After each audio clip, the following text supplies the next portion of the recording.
could we not talk about that gallant West Indies performance in the joint first test against New Zealand?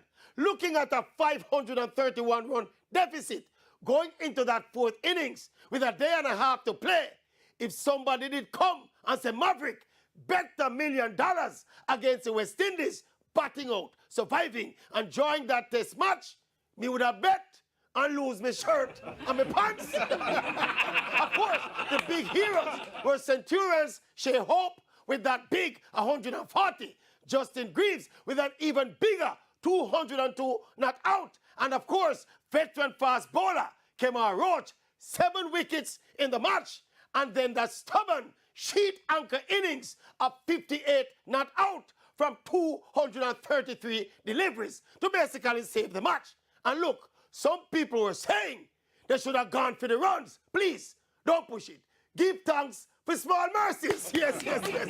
Well done, West Indies. Can't no turn, but well done. Well